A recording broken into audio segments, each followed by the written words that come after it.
2025 financial ഇയറിലെ Q4 result session അടുത്ത വ്യാഴാഴ്ച മുതൽ ആരംഭിക്കുകയാണ്. പൊതുവെ Q3യേക്കാളും മികച്ച പെർഫോമൻസ് ആയിരിക്കും Q4 റിസൾട്ട് സെഷനിൽ വരാൻ പോകുന്നത് എന്നാണ് മാർക്കറ്റ് അനുമാനിക്കുന്നത്. പ്രത്യേകിച്ചും ബാങ്കിംഗ് ആൻഡ് ഫിനാൻസ് സെക്ടറിലെ സ്റ്റോക്കുകളിൽ. ബാങ്കിങ്ങിൽ നിന്നുള്ള വരുമാനം വർദ്ധിക്കുന്നതനുസരിച്ച് Q4ൽ ബാങ്കിംഗ് ആൻഡ് ഫിനാൻസ് സെക്ടറിലെ കമ്പനികൾ ഡീസൻറ്റ് പെർഫോമൻസ് കാഴ്ചവെച്ചേക്കാം. ഇനി ഹിസ്റ്ററി നമ്മൾ പരിശോധിക്കുകയാണെങ്കിലും Q3യേക്കാൾ പലപ്പോഴും Q4ൽ കമ്പനികളുടെ പെർഫോമൻസ് മെച്ചമാവുകയും ബാലൻസ് ഷീറ്റ് ഇംപ്രൂവ് ആവുകയും ചെയ്യാറുണ്ട്. അതിനു പിന്നിലെ ഏറ്റവും പ്രധാന കാരണം Q4ൽ വർദ്ധിച്ചു വരുന്ന കൺസ്യൂമർ സെൻറ്റിമെൻ്റാണ്.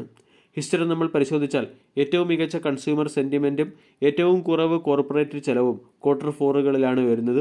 ഇതിൻ്റെ പശ്ചാത്തലത്തിൽ ഡ്യൂറേബിൾസ്, ഓട്ടോ, FMCG തുടങ്ങിയ സെക്ടറിലെ സ്റ്റോക്കുകൾ മികച്ച ക്വാർട്ടർലി റിസൾട്ട് പുറത്തുവിടാറുമുണ്ട്.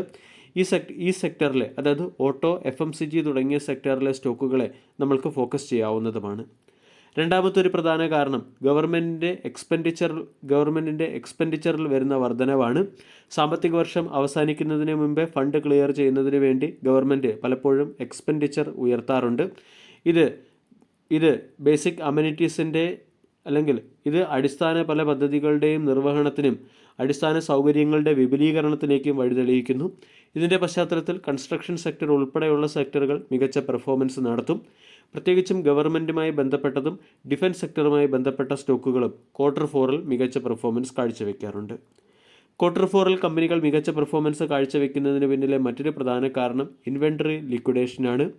ഇവിടെ ഡിസ്ട്രിബ്യൂഷൻ, റീറ്റെയിൽ ചാനലുകൾ മികച്ച പെർഫോമൻസ് നടത്തുന്നതിൻ്റെ പശ്ചാത്തലത്തിൽ ഇൻവെൻറ്ററി ലിക്വിഡേഷൻ ഉയരുകയും ഇത് കമ്പനികളുടെ പ്രവർത്തന ലിവറേജ് വർദ്ധിപ്പിക്കുന്നതിന് പിന്നിലെ ഒരു പ്രധാന ട്രിഗറായി പ്രവർത്തിക്കുകയും ചെയ്യും. Q3ക്ക് ശേഷം നിശ്ചലമാകുന്ന ഇൻവെൻറ്ററി Q4 കൂടിയാണ് പിന്നീട് ആക്റ്റീവ് ആകുന്നത്.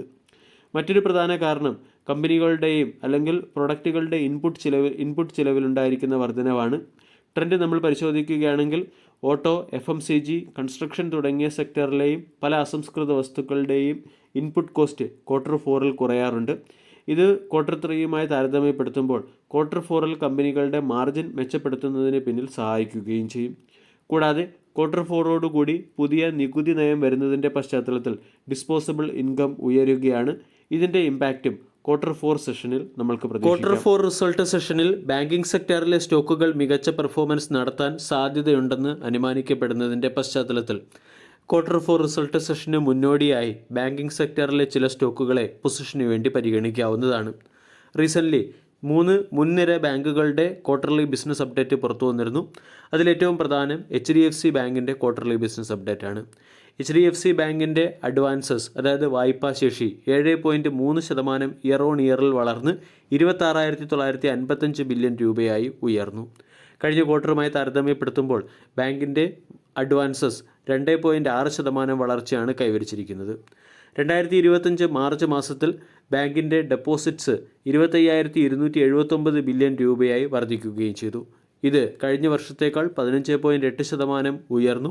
കഴിഞ്ഞ ക്വാർട്ടറിനേക്കാൾ 3.1% ഉയർന്നു. കൂടാതെ ബാങ്കിൻ്റെ കാസ ഡെപ്പോസിറ്റ് 1.4% ക്വാർട്ടർ ടു ക്വാർട്ടറിലും 5.7% ഇയർ ഓൺ ഇയറിലും വളർന്നു.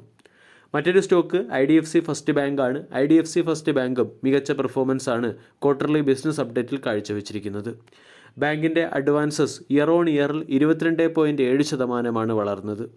3,94,718 കോടിയിൽ നിന്നും 4,84,394 കോടിയിലേക്കാണ് ബാങ്കിൻ്റെ അഡ്വാൻസസ് വളർന്നിരിക്കുന്നത്.